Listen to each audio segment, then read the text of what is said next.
Este é o dia que o Senhor fez, alegremo-nos e regozijemo-nos nele. Amém. Ó, queridos, como fomos tocados, não é, com esse testemunho desses queridos missionários que vão voltar para a sua terra, para o seu povo e falar do Senhor Jesus. Que bênção! Isso enche o nosso coração de alegria, de gratidão a Deus, mais uma vez, pela vocação desta igreja, de mandar missionários. E que bom saber que Marcos Vinícius, sua família, eles têm frutificado para a glória de Deus, né? E que essa igreja continue firme nessa sua vocação. Antes de orar, antes de ler o texto sagrado, queria colocar aqui alguns motivos de oração para a igreja. Dizer antes da alegria de ter entre nós irmã Ana, esposa de Luiz Edson, por quem temos orado como igreja.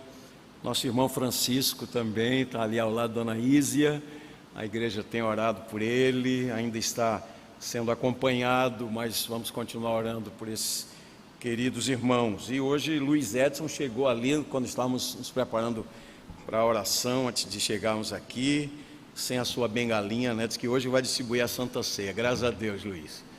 Que bom. Queria colocar ainda diante de Deus e pedir aos irmãos que se unem em oração em favor de Fernando, que faz parte do Ministério Segundo o Mandamento, submeteu-se a uma cirurgia há alguns dias e vai passar por um processo agora, quimioterapia, que a bênção de Deus o assista. A nossa irmã Ana Elizabeth, esposa de Erasmo, está hospitalizada, Hospital Esperança, sofreu uma hemorragia, mas está sob controle, já deixou a UTI, está no apartamento 815 do Hospital Esperança. Nosso irmão Marco Antônio submeterá a uma cirurgia amanhã, logo cedo, lá no Hospital Esperança. Também a nossa irmã Débora Dourado, amanhã também de manhã, não é isso, Débora, lá no Albert Sabin. Então acompanhemos essas queridas pessoas, esses irmãos em oração. Acrescentaria ainda seu amaro Dona Dalila, que por causa da idade, as consequências naturais do peso dos anos e também enfermidades, mas sempre no conforto do Espírito Santo, aqueles irmãos e aquela família. E eu queria colocar uma irmã querida lá de Salvador, Dona Laurita, inclusive mandar um abraço agora, talvez esteja acompanhando o culto com a gente, missionária Gina. Deus abençoe essa família amada e colocar a Dona Laurita diante do Senhor. Vamos orar, pedir que Deus nos conduza em graça, coloque diante do Senhor esses nomes que foram citados e ore em meu favor também na ministração da palavra. Vamos colocar diante de Deus essas questões.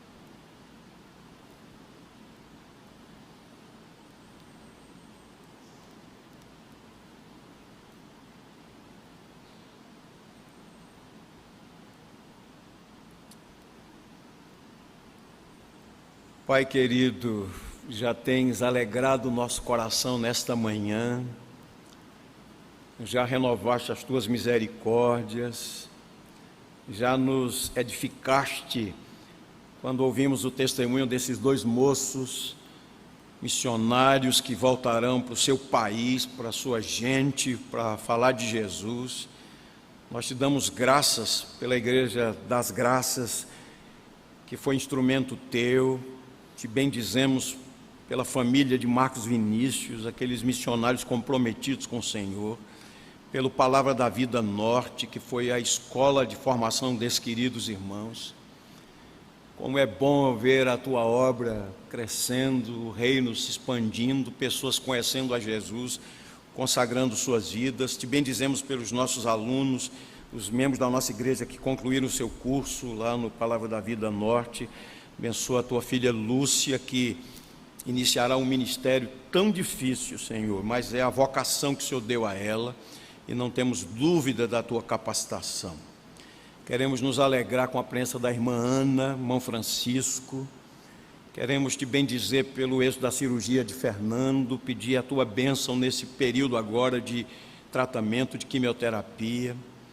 Nós rogamos a tua bênção sobre Dona Laurita, querida irmã, sobre os nossos amados Amaro e Adalila, que o Senhor esteja afofando suas camas e dando o conforto do Espírito Santo. Rogamos o teu favor sobre Ana Elizabeth, visita, Pai, naquele leito de hospital. A tua bênção sobre Marco Antônio e Débora, que estarão submetendo a cirurgias amanhã. Abençoa os médicos, a equipe, cada procedimento, que a tua boa mão esteja conduzindo, Pai, todo aquilo que será feito. Que eles continuem como têm demonstrado, manifestando a paz que tem no coração, a paz da tua presença, porque já lançaram sobre o Senhor a sua ansiedade. Agora, Pai querido, quando vamos ler a tua palavra, nós rogamos que nos ilumines os olhos do coração e que nos faças compreender a tua palavra e nos dês um coração disposto a obedecer a tua palavra. Conduze-nos aqui nesses minutos, Pai, e em todo lugar onde o teu nome está sendo proclamado, a tua bênção se faça presente. Em nome de Jesus e para a tua glória nós oramos. Amém, amém. Abra sua Bíblia, querido, em Atos dos Apóstolos, capítulo 15. Atos dos Apóstolos, capítulo 15.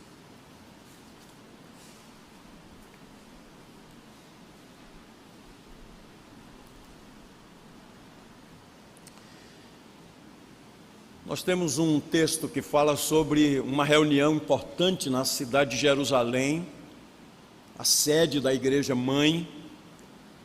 Havia um conflito. A questão era: gentios convertidos a Jesus precisam passar pelo rito da circuncisão?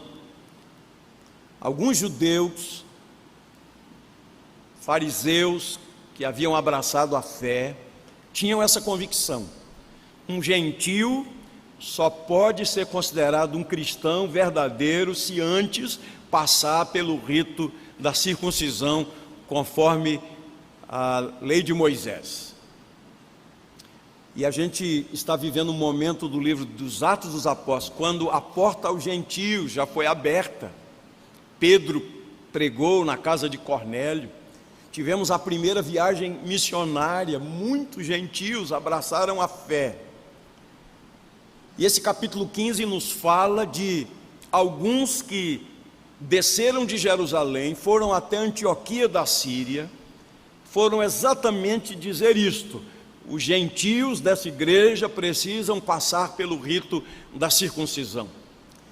É interessante que eles saíram da igreja de Jerusalém como que autorizados pela liderança da igreja, pelos apóstolos, pelos presbíteros. Nós vamos ver depois que eles não tinham sido autorizados. Paulo e Barnabé, missionários, tentaram convencê-los, mas não conseguiram. Então eles foram a Jerusalém, reuniram-se os apóstolos, os presbíteros, e o texto dá a entender que uma grande multidão. Quando a gente lê esse capítulo 15, a ideia primeira parece que eles se reuniram em um dia só, mas a leitura cuidadosa mostrará que foram várias acessões. Em alguns momentos estavam os apóstolos e os presbíteros, eram reuniões privativas, mas em outras ocasiões a multidão está presente, e a multidão participa também da decisão que foi tomada. E esse capítulo fala sobre a decisão desse concílio, a decisão enviada às igrejas gentílicas. A igreja nomeou 2 homens que foram acompanhados por Paulo e Barnabé, e é sobre isso que queremos falar nesta manhã. A palavra desta manhã nos ensina muitas coisas. Tem uma palavra a dizer a nós, Igreja Presbiteriana do Brasil, que somos conhecidos como uma igreja de concílios. para que humildemente nós admitamos diante de Deus e com dor no coração e façamos uma confissão que os nossos concílios têm sido descaracterizados. Existe na nossa igreja, infelizmente, uma grande luta pelo poder, o poder pelo poder. Gente que está no presbitério, às vezes no conselho da igreja, que é o menor concílio, no presbitério, no sínodo, no supremo concílio, somente pelo poder. Gente que não está com o coração disposto a servir, que não está disposto a ouvir o que Deus tem a dizer, mas gente que quer ter poder, pelo poder, o que é muito triste, e isso gera muitos problemas.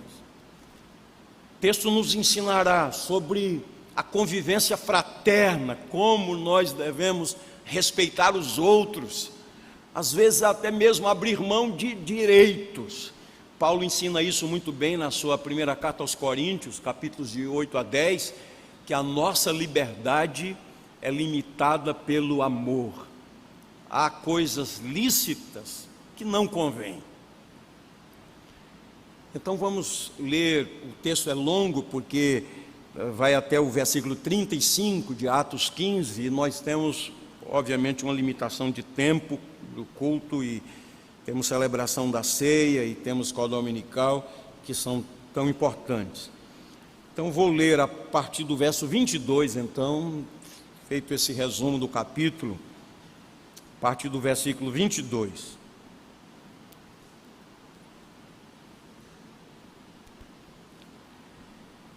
Então pareceu bem aos apóstolos e aos presbíteros, com toda a igreja, tendo elegido homens dentre eles, enviá-los juntamente com Paulo e Barnabé a Antioquia.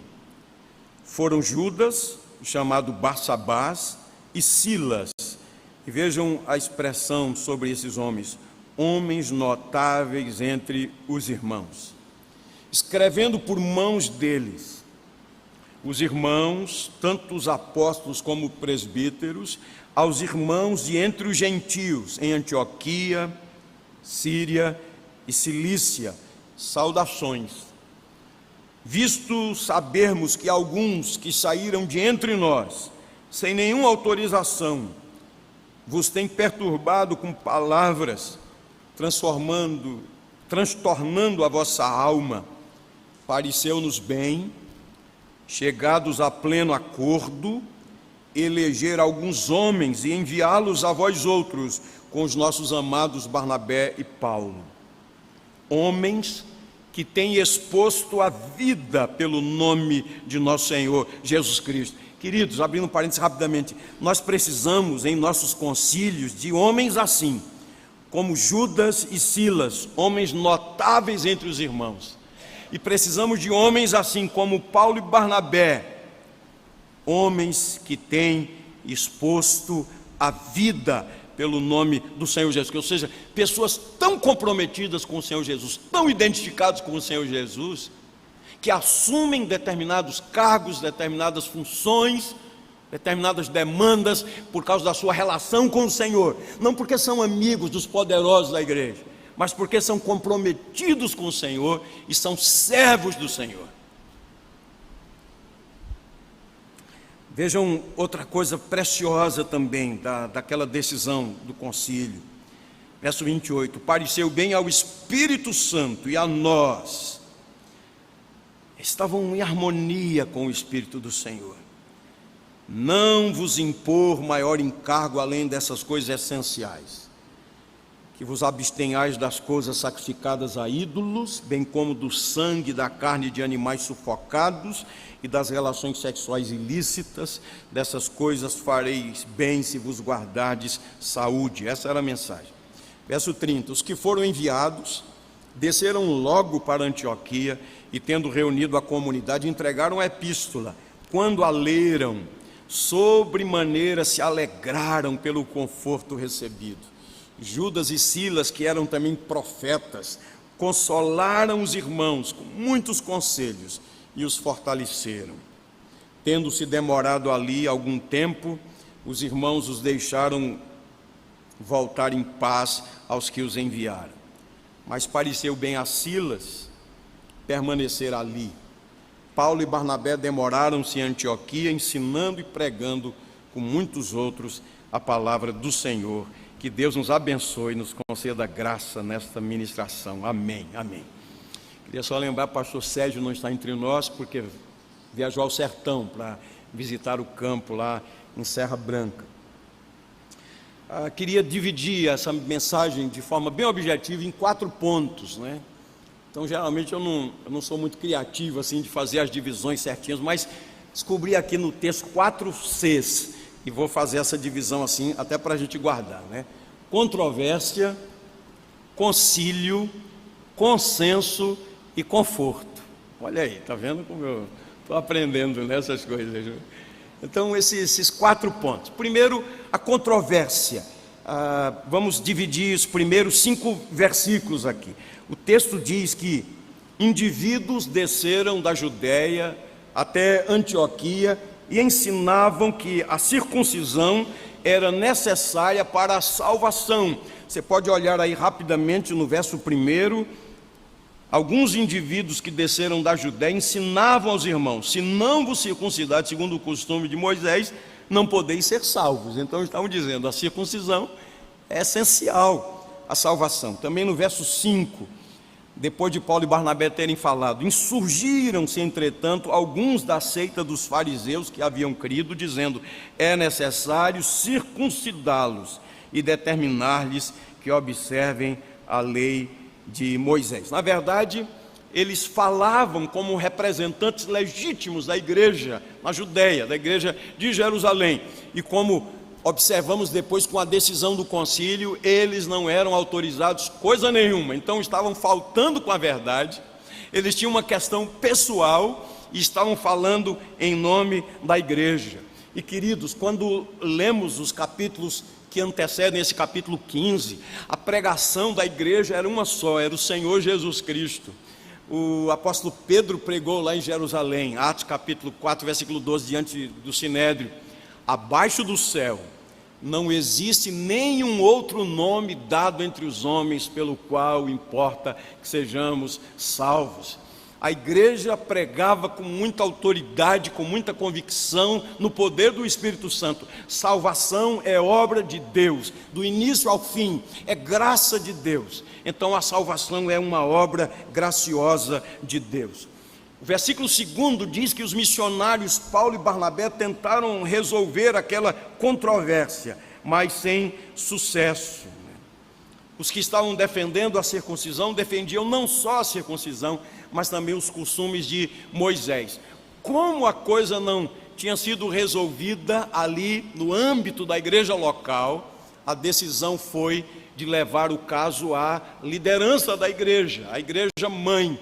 Então nós vamos resolver essa questão lá em Jerusalém. E esses primeiros 5 versículos falam exatamente sobre isso, né? Vejam aí rapidamente versículos 3 e 4 sobre o que estava acontecendo. Agora, Paulo e Barnabé, tão cheios do Espírito Santo e tão comprometidos com o Senhor Jesus, conquanto estivessem ali com o coração pesado por causa daquele fardo que alguns estavam querendo impor sobre a igreja, aqueles irmãos não perderam a visão, não perderam a vocação. Eu acho lindo quando leio isso, que a caminho de Jerusalém, eles aproveitaram para visitar as províncias da Fenícia e Samaria, e eles falaram aos cristãos sobre a conversão aos gentios, e o texto diz que aquela notícia provocou uma grande alegria no coração daqueles irmãos da Fenícia e de Samaria. Quando lemos aqui o verso 4, quando eles chegaram em Jerusalém, eles foram muito bem recebidos pela igreja, pelos apóstolos, pelos presbíteros. E logo que chegaram, eles apresentaram um relatório. Estão falando sobre a primeira viagem missionária, quando percorreram aquela região chamada Frígio-Gálata, plantando igrejas, falando do amor de Deus, da graça de Deus, e como eles tinham sido usados por Deus em sua missão aos gentios. No entanto, exatamente a controvérsia. Alguns que eram da seita dos fariseus e que haviam abraçado a fé, não concordaram com aquele relatório e estavam provocando ali uma grande controvérsia. Então, o primeiro ponto é exatamente esse, a controvérsia, porque havia um grupo que não era tão grande, mas que causou muito mal-estar. E é interessante, queridos, quando nós voltamos um pouco, depois da conversão de Cornélio, quando Pedro foi vencido pelo Senhor, porque tinha resistência também, ele tinha essa convicção: não é lícito a mim, um judeu, entrar na casa de um gentio. Mas o Senhor me ensinou que eu não devo considerar a ninguém comum, ou imundo, ou impuro. E ele pregou o Evangelho. Cornélio se converteu, sua casa, o Espírito Santo foi derramado, e Pedro, precavido, havia levado algumas testemunhas. Foi a Jerusalém, prestou o relatório. A ideia primeira é assim: a questão está resolvida, não é? Porque Pedro, uma liderança bastante confiável, muito acreditado, teve essa experiência. O Senhor abriu o caminho aos gentios logo através de Pedro, não é? Mas só que a questão não estava resolvida, o que levou a essa controvérsia.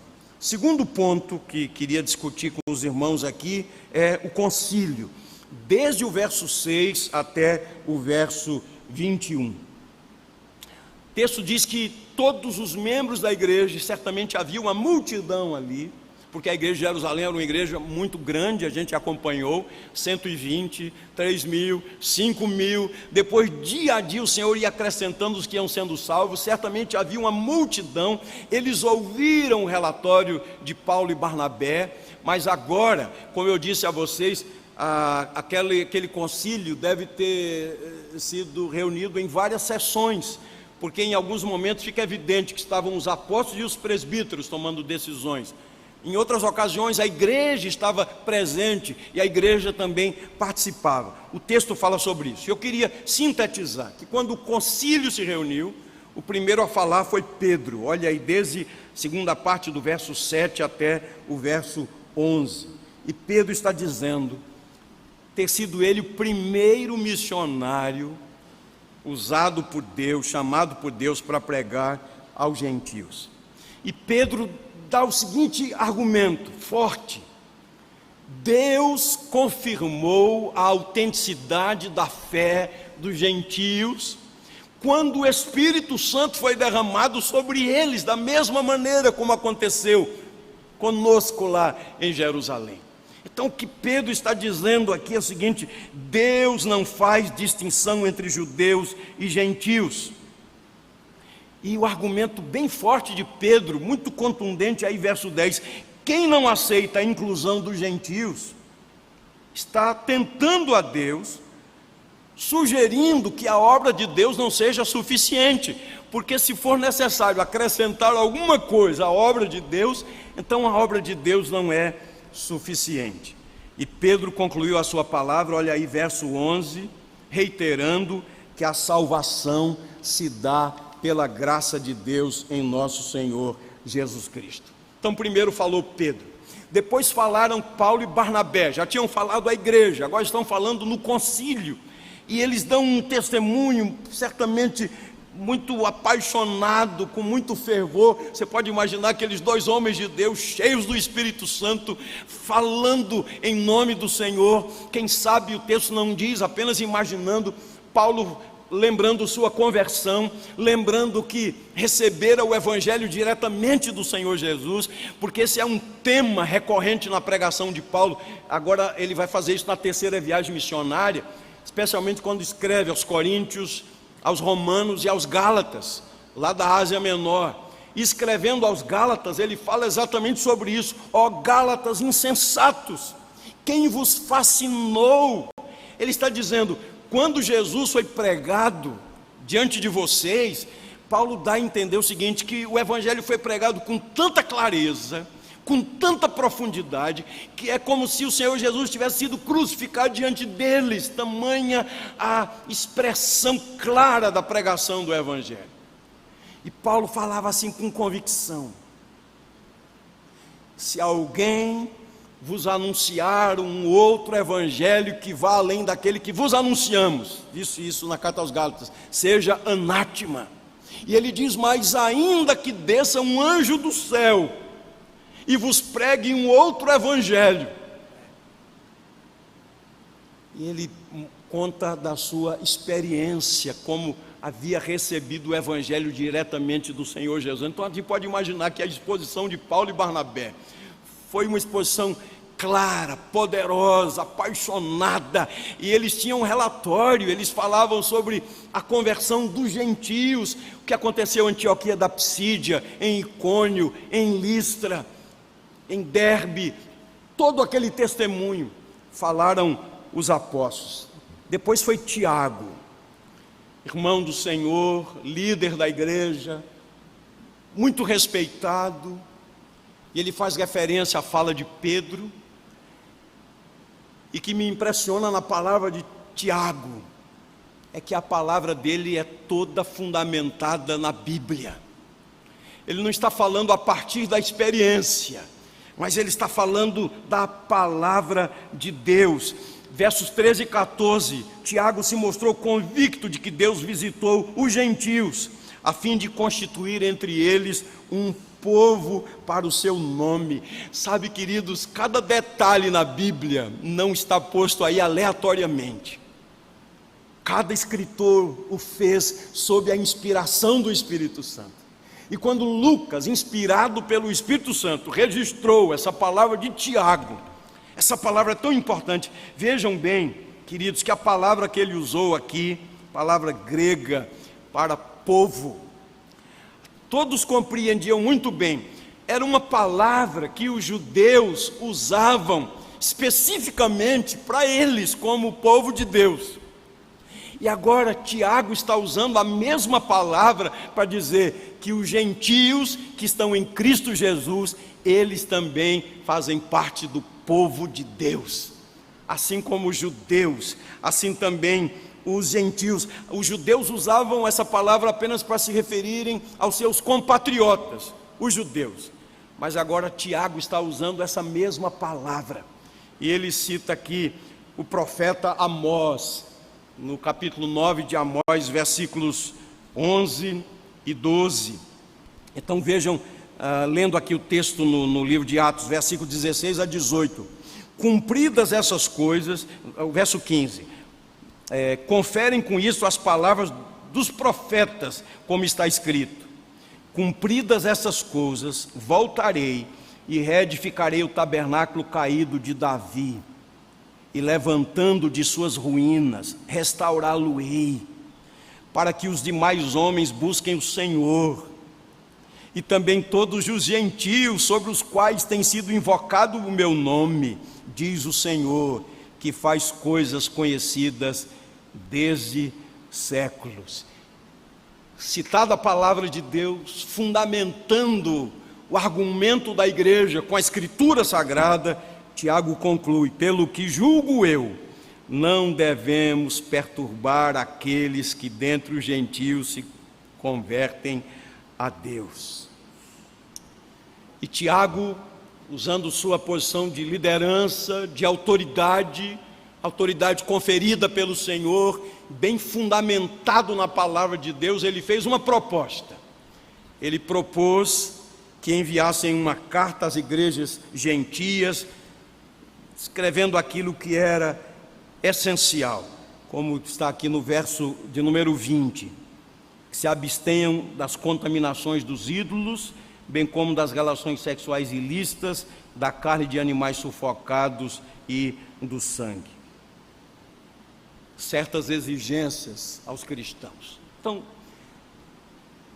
uma controvérsia. Como é que a igreja deve resolver as controvérsias?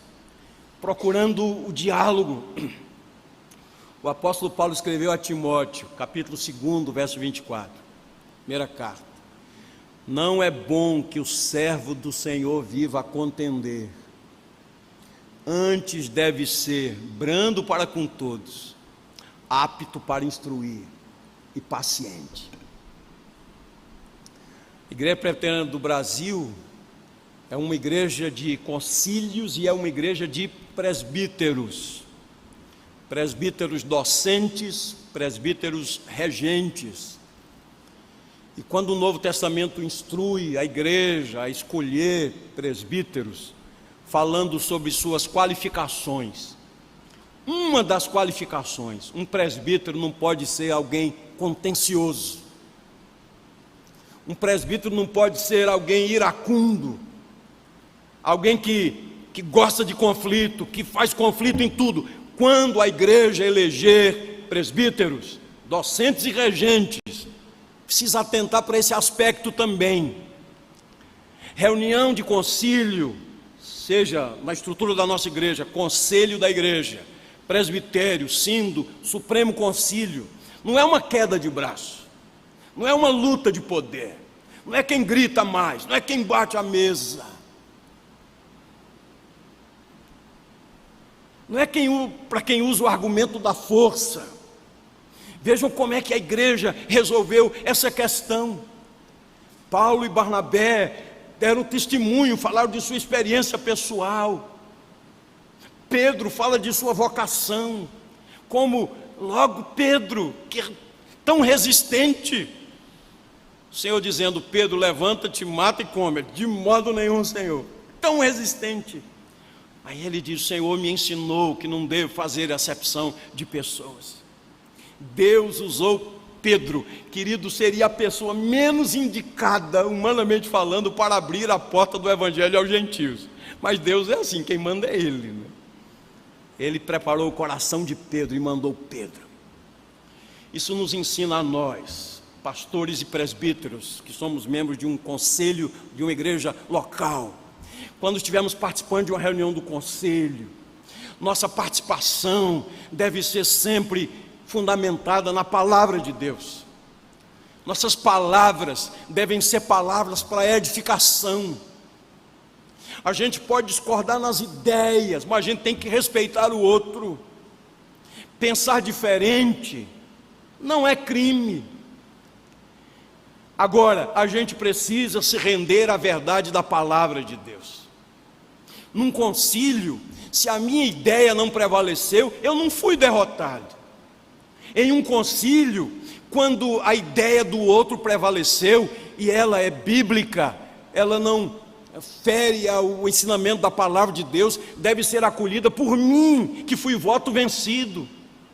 E quando um conselho toma uma decisão, vamos imaginar aqui um conselho de 15 membros, 8-7, 9-6, nenhum membro do conselho tem o direito de sair da reunião dizendo: não foi como eu queria, mas eles quiseram, nada disso. É decisão do conselho.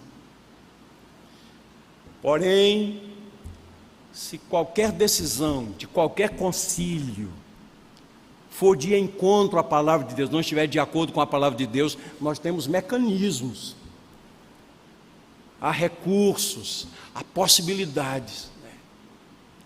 Outra coisa que eu quero aproveitar para dizer à igreja: quando a gente vem aqui à frente professar fé, receber o batismo, professar fé, a gente reconhece publicamente diante de Deus as autoridades constituídas na igreja como sendo autoridades estabelecidas por Deus, e a gente promete obedecer a essas autoridades enquanto elas forem fiéis às Escrituras Sagradas. Nós estamos vivendo dias de muito desrespeito em todo o segmento da sociedade. Filhos que não respeitam pais, alunos que não respeitam professores, e na igreja, membros da igreja que não respeitam as suas autoridades constituídas, que na verdade estão se rebelando em última instância contra o Senhor Deus. Estava lendo, estudando esse texto, orando a Deus, pedindo a Ele graça, sabedoria. Estava olhando aqui a beleza da igreja. Toda igreja tem problemas, toda igreja tem controvérsias, tem dificuldades, mas existem mecanismos, meios, instrumentos para que essas questões sejam resolvidas. Havia uma controvérsia. A igreja se reuniu em concílio e eles chegaram a um consenso. E o que me chama a atenção é o terceiro ponto aqui, o consenso, é que eles o fizeram na presença de Deus, queridos. Esse pessoal não se reuniu lá nos bastidores, não às escondidas, não pelas madrugadas. não usando aqueles mecanismos, às vezes que talvez sejam até constitucionais, mas são imorais, porque fica procurando uma brechinha aqui.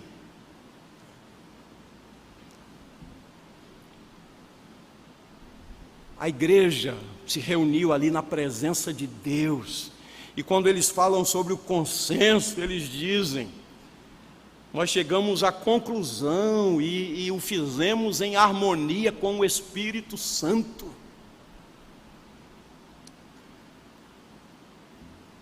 Que o conselho da igreja, ao terminar uma reunião,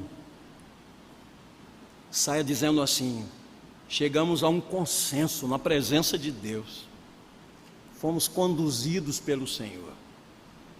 No presbitério, acho que nós precisamos levantar a nossa voz. As reuniões estão sendo descaracterizadas de sínodo, Supremo Concílio, essas coisas todas. Isso gera consequências. Não há o temor de Deus. Às vezes acontece isso, eu digo isso, queridos, com tristeza, é uma confissão. Vamos eleger a nova mesa. Só que aquela nova mesa já está praticamente eleita lá pelos bastidores. Vamos orar a Deus? Opa, não estamos zombando de Deus, não. Vamos orar a Deus. Aí vem aquela oração bonita, aquela voz impostada. E só que antes já, olha, vamos votar em fulano, vamos votar em cicrano. Precisamos nos levantar contra essas coisas. Esse texto nos ensina como deve se reunir um concílio, como a igreja deve resolver seus conflitos, suas demandas, na presença de Deus, com o fundamento das Escrituras Sagradas, e que a decisão das autoridades constituídas na igreja, essa decisão seja respeitada. Consenso. E por fim, o conforto. E é exatamente isso, queridos. Vejam, os que foram enviados desceram logo para Antioquia, verso 30, e tendo reunido a comunidade, entregaram a epístola. Quando a leram, sobremaneira se alegraram pelo conforto recebido. Tiago já havia falado, não é conveniente colocar um peso sobre esses nossos irmãos, não é? Vejam o verso 19, Tiago disse: julgo eu, não devemos perturbar aqueles que dentre os gentios se converteram a Deus. Agora, quando a igreja recebe o resultado daquele concílio, esse documento, quando a mensagem foi lida, eles se alegraram pelo conforto recebido. Judas e Silas, que eram também profetas, consolaram os irmãos com muitos conselhos e os fortaleceram. Isso não era uma reunião assim dizendo: está vendo, nós massacramos aqueles fariseus, nós vencemos e tal, não incitando ódio, nada disso, mas como profetas de Deus, falaram a palavra de Deus, consolaram aqueles irmãos, animaram aqueles irmãos com muitos conselhos. Ficaram ali ainda algum tempo, até que os irmãos deixaram voltar em paz. Silas entendeu que deveria permanecer, e Paulo e Barnabé ficaram em Antioquia, fazendo o quê? Ensinando e pregando com muitos outros a palavra do Senhor. Conclusão: quando eles chegaram ao documento final, a carta, a mensagem, a gente pode destacar aqui 3 pontos, né? Primeiro ponto, a liberdade. Não vamos colocar um fardo sobre esses irmãos. A obra de Cristo é perfeita, completa. O Senhor Jesus já pagou o preço. Ele disse na cruz: está consumado. O véu do santuário foi rasgado. Nós temos acesso à presença de Deus, né? Como mais tarde Paulo escreveu aos Romanos: não há um justo, não há um sequer, não há quem entenda, não há quem busque a Deus. Todos se extraviaram, a uma se fizeram inúteis. A salvação é impossível ao homem, mas Deus a tornou possível em Cristo Jesus, o nosso justificador. Nesse lindo capítulo 3 de Romanos, Paulo introduz essa doutrina da justificação pela fé. O justo juiz, o santo juiz, declara sem culpa todo aquele que está em Cristo Jesus. Mais adiante, na mesma carta aos Romanos, capítulo 10, todo aquele que invocar o nome do Senhor será salvo. Como, porém, invocarão o nome daquele de quem nada ouviram? E como ouvirão se não há quem pregue? E como pregarão se não forem enviados? Como está escrito: quão formosos são os pés dos que anunciam coisas boas, anunciam a paz. Liberdade em Cristo Jesus. A igreja estava chegando a essa conclusão e dizendo isso num documento: a salvação é pela graça de Deus. Agora, esses cuidados todos estavam lá na lei de Moisés. A questão de carne sacrificada a ídolos, a questão de animais sufocados, porque em muitos daqueles ritos pagãos, né, a presença do sangue, ainda hoje nós temos aqui, isso faz parte da história do nosso país, né, na Umbanda, no Candomblé, quando são sacrificados animais, né, eles chegam a ingerir o sangue de animais, eles fazem votos e eles se comprometem, né, todos aqueles sacrifícios. Havia práticas semelhantes também, né? E certamente que aqueles gentios estavam sendo chamados a evidenciarem agora a nova vida. Eles tinham rompido com a velha vida. E outra coisa, como havia na igreja muitos judeus, né? Então o cuidado aqui é que aqueles judeus não fossem escandalizados comendo aquele tipo de carne. Mais adiante Paulo fala sobre isso aos Coríntios, Romanos capítulos 8, 9 e 10. Ele fala sobre essa questão de carne sacrificada a ídolos. Ele diz o seguinte: há 3 possibilidades para comer essa carne. Você vai a um mercado público, porque quando alguém levava um animal para ser sacrificado e se apresentava perante o sacerdote pagão, geralmente o sacerdote recebia o pagamento daquele serviço religioso que prestava e recebia uma parte da carne, geralmente era carne nobre. Só que o sacerdote não tinha frigorífico e nada disso, né? E era muita carne. O que é que eles faziam? Geralmente eles repassavam ao mercado público. Então havia no mercado público muita carne sendo vendida que já tinha sido oferecida a ídolos. E a orientação de Paulo é o seguinte: quando você for ao mercado, compre carne sem perguntar nada. Compre a carne, não pergunte nada, isso aqui é de ídolo, compre a carne. Uma outra possibilidade: um pagão convidasse você para uma refeição na casa dele, sabendo que você é um cristão. Aí Paulo diz o seguinte: coma de tudo que eles colocarem à mesa, né? Quando eu li esse texto, eu penso na minha dificuldade, que eu não como de tudo, né? Entendi a dificuldade. Coma de tudo, né? Agora, se o anfitrião, aquele que convidou você, disse: agora essa carne aqui foi sacrificada ao ídolo tal, aí Paulo diz: não coma, não por causa de sua consciência, mas por causa da consciência dele, se ele alertou você. Porque Paulo diz: um ídolo, o que é um ídolo? Não é nada. Mas por causa da consciência dele.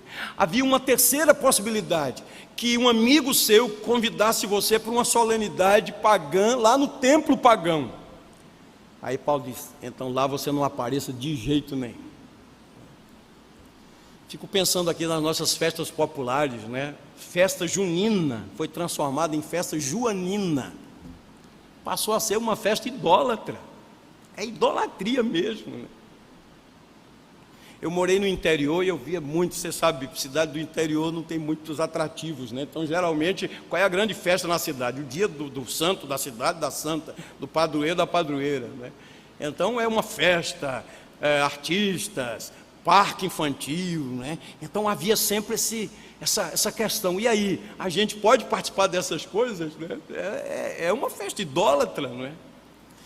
E a orientação da igreja é o seguinte: como a gente precisa estar atento à consciência do outro. Eu não devo fazer nada que venha a escandalizar o outro, a escandalizar o meu irmão. Então, gentios, prestem atenção, há judeus na igreja. Há coisas que são lícitas, há coisas que não convêm. E a terceira, que ele fala sobre relações sexuais ilícitas, porque havia também muitos daqueles cultos pagãos, aquelas sacerdotisas que se prostituíam, né? Então havia orgias mesmo naquelas celebrações. E eles estavam aprendendo o seguinte: o nosso corpo é o templo do Espírito Santo. E eu vou dizer uma coisa aqui, que vai soar muito antigo e ultrapassado, né? À luz da palavra de Deus, relações sexuais somente dentro do casamento, nem antes do casamento e nem fora do casamento. Ah, Lutero, você já era, né? Por isso que Sérgio lhe chama de velho, não é? Você está ultrapassado. Tem sido muito comum, queridos, infelizmente, não é? Há dados estatísticos que mostram isso. Jovens de nossas igrejas estão vivendo a sua vida sexual ativa, meninos novinhos aí, 14, 15 anos de idade. Porque todo mundo diz, é normal, é normal. A palavra de Deus nos diz, carta de Paulo aos Tessalonicenses, que nós não devemos defraudar o outro, ou seja, despertar no outro desejos, e no caso aqui sexuais, que devem ser satisfeitos apenas dentro do casamento. Então eu digo a você, moço, moça, em nome de Jesus. A Bíblia tem um nome que é um nome esquisito para isso, é fornicação, que é impureza e que é pecado, e você está pecando diante de Deus. Guarde-se, guarde-se, bênção. É você, moço, você pode ser zombado lá, mas você se guardar para conhecer a sua esposa lá na lua de mel, será uma bênção grande. E você também, moça. E se não se guardaram, há um caminho de arrependimento diante do Pai, pedir perdão a Deus, um ao outro, e recomeçarem uma nova vida agora em nome de Jesus. E fora do casamento, ou fornicação ou adultério, relações sexuais dentro do casamento, a instrução da palavra de Deus, é assim que nós cremos, é assim que nos ensina a palavra de Deus, e é um princípio da palavra de Deus que não passa. Que Deus nos abençoe. Há tantas coisas a serem ditas e o relógio teimosamente não para, né? Mas que Deus, Ele mesmo, nos instrua o coração. O que é que eu devo guardar de tudo que ouvi, né? Nós, pastores e presbíteros, refletimos mais sobre os concílios da igreja, desde o conselho. Que nossas decisões sejam sempre fundamentadas nas Escrituras Sagradas. Nós, enquanto igreja, tenhamos responsabilidade para com os nossos irmãos. O princípio bíblico é: a nossa liberdade é limitada pelo amor.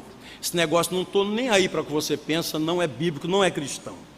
A gente tem uma responsabilidade com o outro, sim. A gente não deve escandalizar o outro, né? Então, que Deus nos dê a graça de vivermos assim, uma vida de santidade, porque o nosso corpo é templo do Espírito Santo. Que Ele nos abençoe. Amém.